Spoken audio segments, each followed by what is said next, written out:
Okay, you come. Okay, come. Namaste.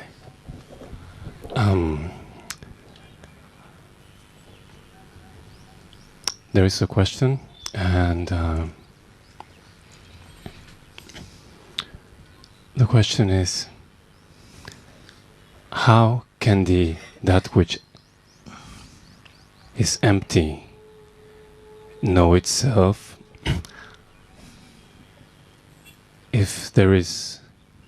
unless there is some intelligence present in it? Yes, good question. Good question. It cannot know itself, like I was saying before, like a knife that can cut so many objects, but it cannot cut itself because it is one thing. Or like a scale that can weigh so many objects, but it cannot weigh itself because it is one. Or the eyes that can see so many objects, so many things, but they cannot see themselves directly. The self being one cannot see itself. In order to have the taste of seeing itself or seeing, it has to do some kind of trick. It has to do some trick. And the greatest trickster of all is consciousness. It has to manifest through consciousness, which is the medium through which it can have the play of diversifying itself. Without this diversifying, without manifesting as innumerable forms, it cannot have the taste of otherness. Without otherness, there can be no knowledge. Can be no knowledge. Knowledge of what? Knowledge of what? You see? So there has to be a medium through which something can be tasted, called self-knowledge. But the taste of self-knowledge, you see, has to be identical with the beingness itself. I gave a story, some of you have heard it before. I was born in a small town in Jamaica. And in those days, many people would come, particularly Americans in those days, and they would visit and they would really comment on our town, and because it's like a rainforest but by the sea at the bottom of the Blue Mountains. And they would say, you know, you guys, you live in paradise. You live in paradise. This is paradise. And we don't know what it means by this. Y'all live in paradise. Okay? So we don't know this thing. All you know is the good intention is meant because the vibration is good. You say, thank you, but you don't know what it means. What it means, paradise even. But then years came and I traveled to other countries. And then after 7 years of being away, I finally returned to Jamaica, first time after first travel. And coming back into my hometown, I said, this is paradise. Huh? This is paradise. Because then you can compare. You have something. I don't feel my town is more beautiful than anywhere else, actually, no, because I've been around to such beautiful places. But then I felt I could appreciate this statement. But if you don't have something to compare, what you know. So in order to compare, to say that this is good, you have to have something that you feel this is bad or something. This is the play of interrelated opposites. And without a duality, it's not possible. Without duality, there cannot be knowledge. There cannot be experience. So duality is not a mistake. Divine intention. Otherwise, no experience. All this that we see, including the ego, all is the self. All of it is the one reality. Even illusions are part of the reality. Everything, if you understood it like this, that is the one self that manifests through consciousness and through forms and expresses itself as innumerable forms and embeds itself in each form in the feeling I am.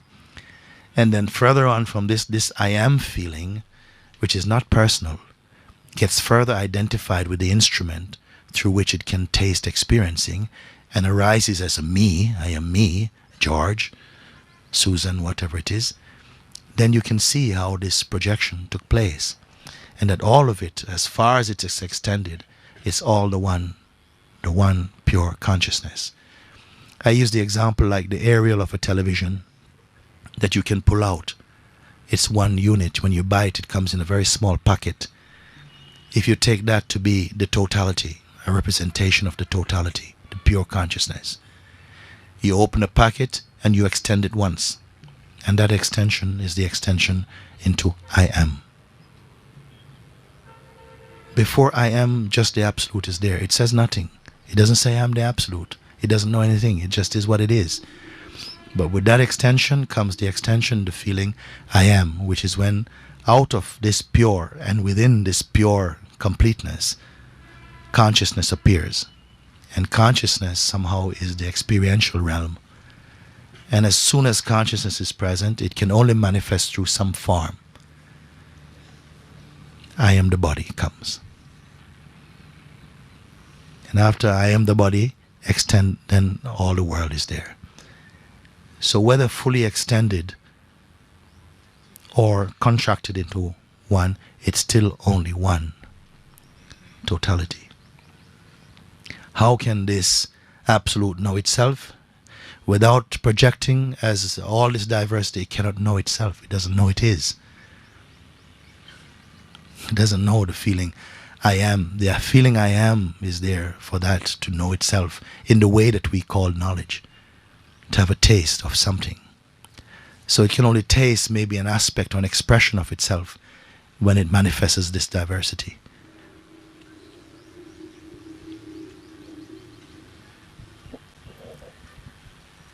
So then we are both unmanifest and also that. Manifest, yes. I wonder if you follow this. I would like you just to put a little bit more juice into that. We are almost three-aspected actually, as the unmanifest, the invisible within the visible. And when that manifests first into that, the earliest representation of itself is the feeling I am. This I am in each form is a magnificent principle. It's the godly voice, the godly taste, the godly feeling within each form. I is actually God.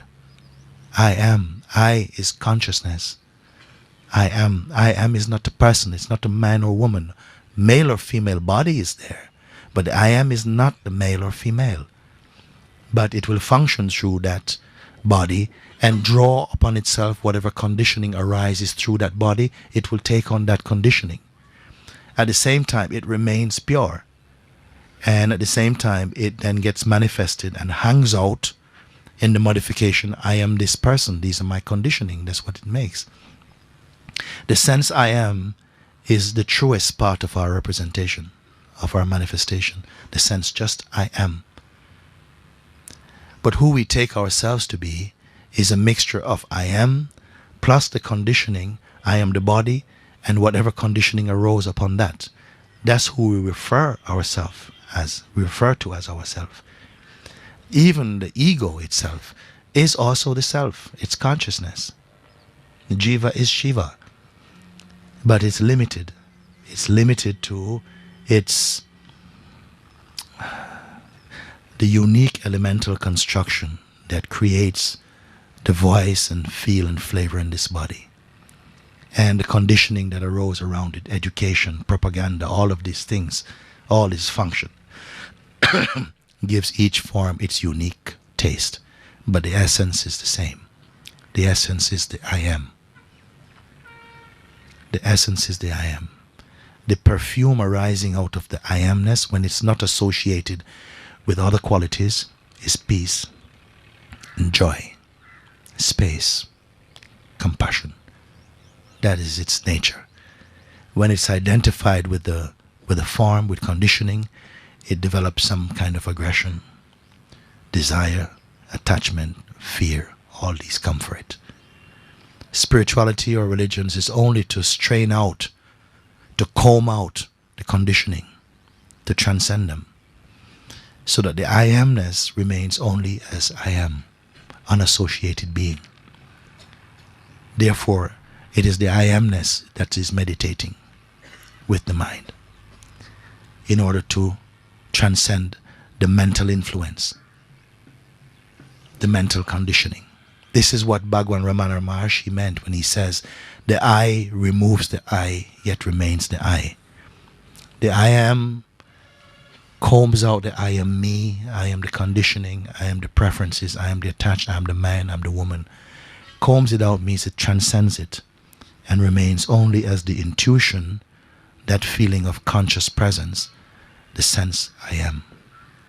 The sense I am is the God within you. That I amness is synonymous with consciousness.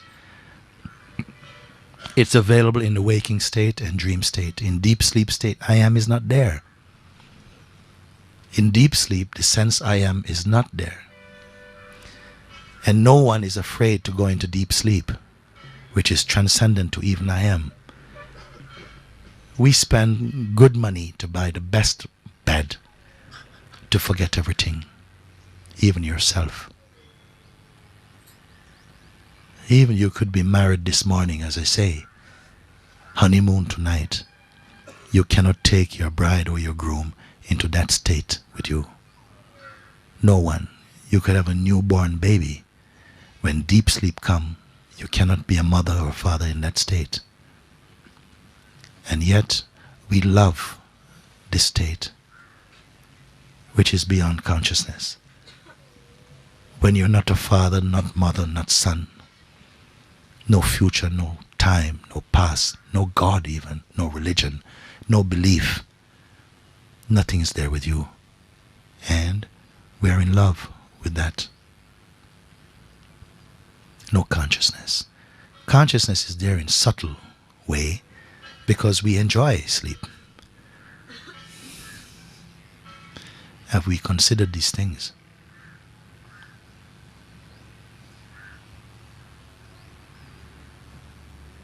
So that which was there in deep sleep is right now here with us.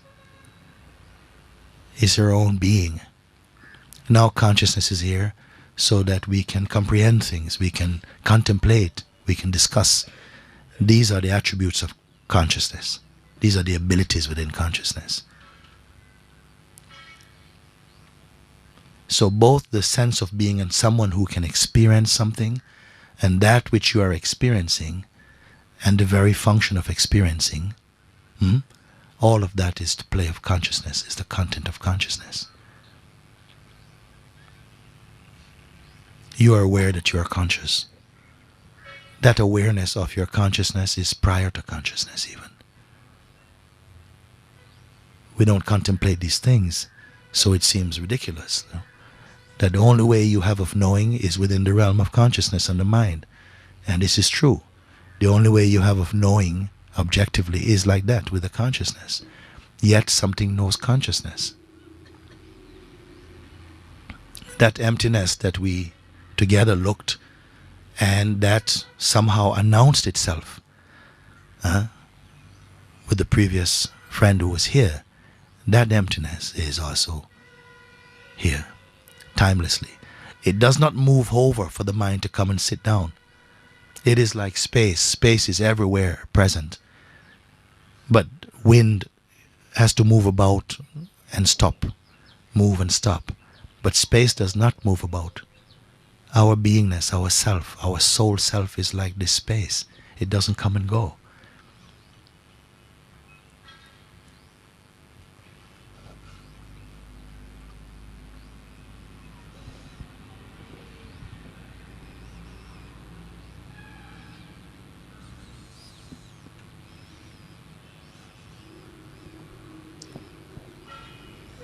So,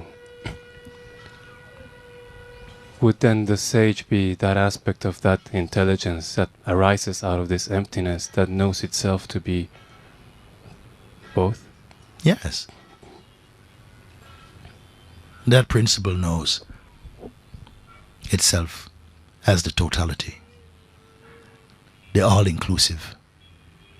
But that aspect of itself which manifests as personality, it has no interest in it at all, knowing that it's completely illusory. regarding that realm of enjoyment as very gross even. Because the higher taste, which is just a consciousness contemplating itself, cannot be transcended by merely object enjoyment. But object enjoyment is there because that principle also tastes object food through this object body and enjoy it. But it's not dwelling in the field of duality in that extent. So therefore, he cannot feel hatred, knowing that the root of all sentient beings is the same as himself.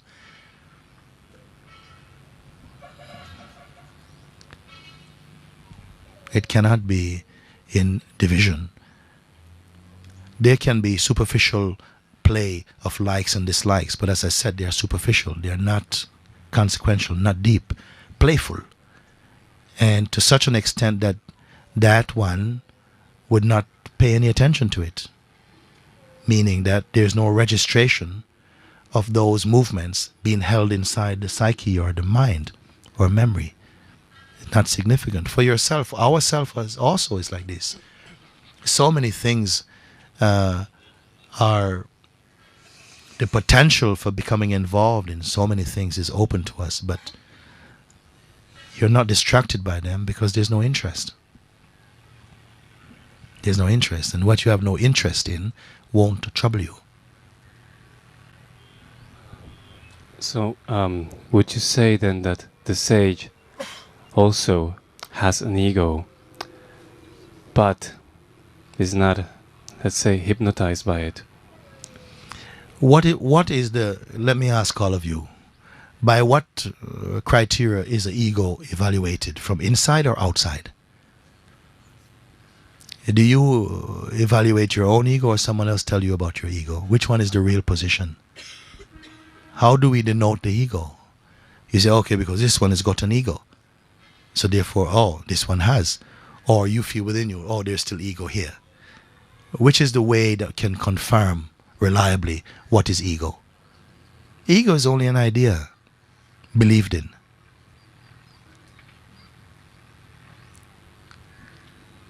There's only the self and its manifestation, the sense I am. Ego is a very flimsy part of its projection.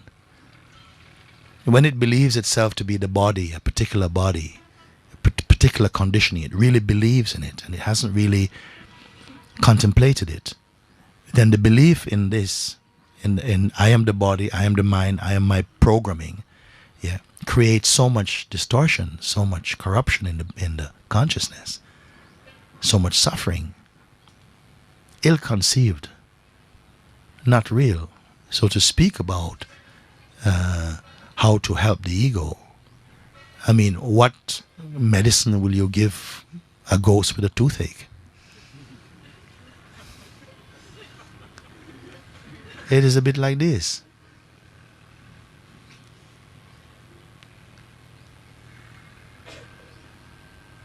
For one who can look, it's all assumptions. Mostly we are living in a realm of assumptions. I am like this, you're like this. And because of the belief in this, you believe it into existence. This is what we are experiencing. You are perceiving what you are conceiving. I wonder if you follow this.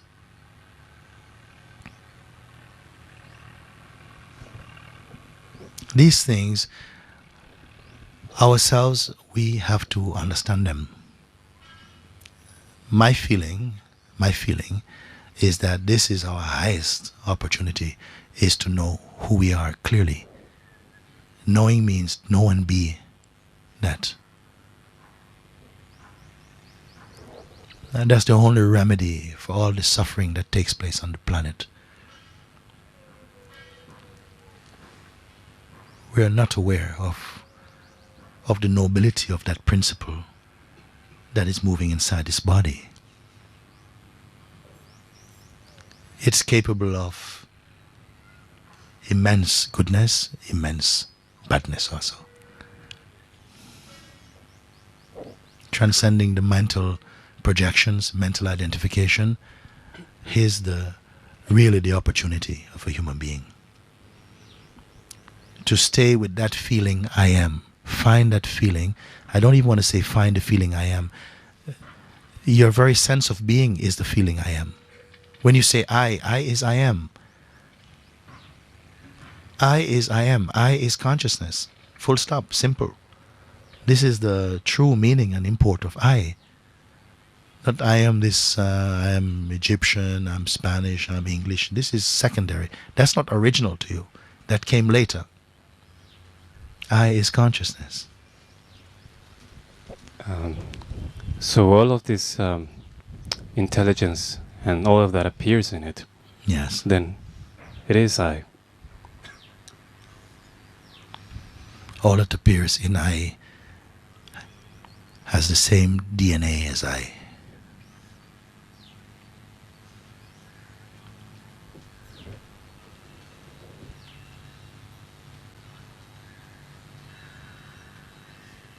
Just like you go to sleep, you could be sleeping in a cardboard box and you dream a world of traveling over rivers and seas and mountains and cities, meet new friends, you meet people who speak languages that you don't understand, and if you want to learn these languages you have to go to a language school in your dream and find a dream teacher who will teach you your dream language.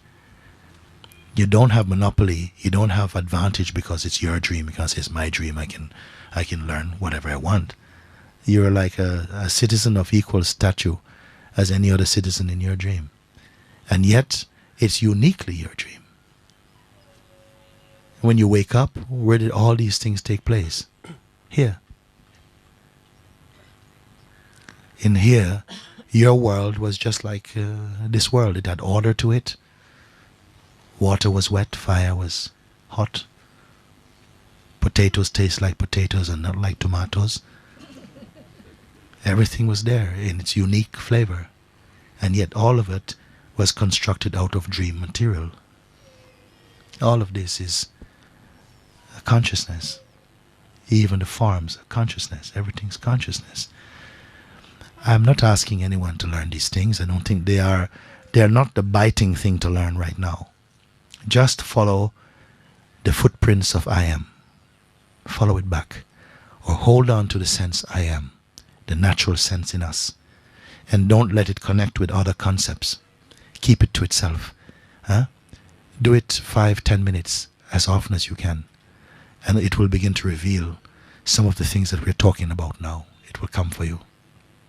You don't have to go to any library or temple, even if you don't feel. If you do, of course you do. Do what you want, in fact.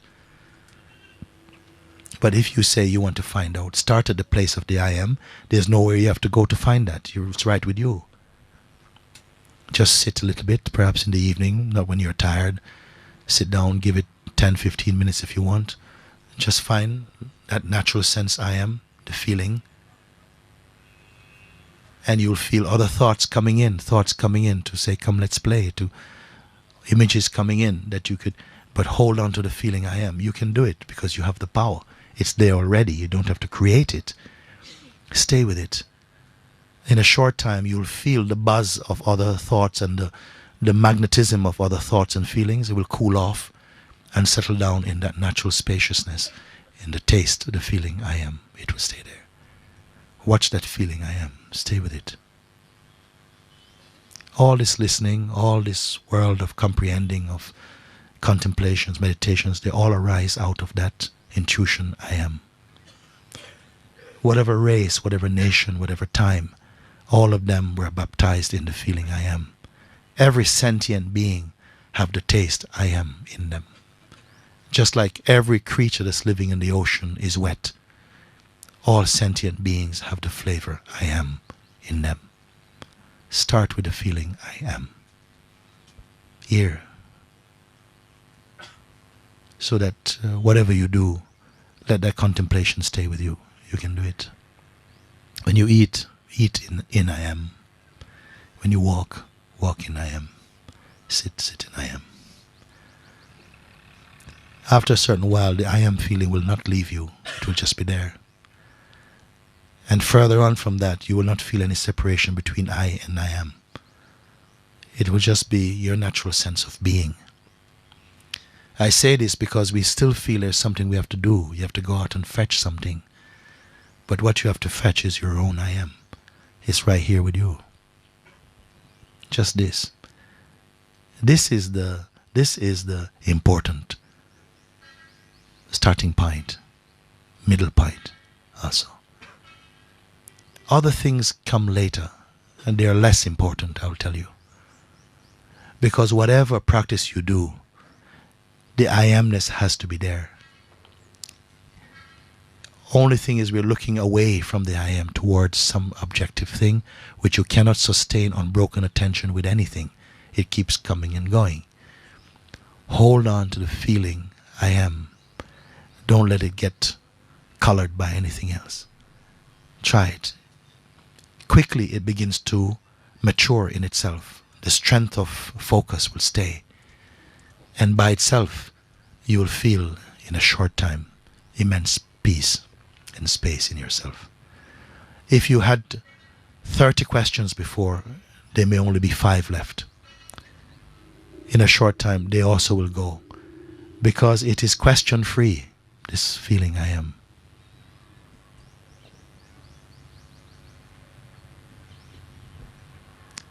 It is the presence of divinity when there is manifestation.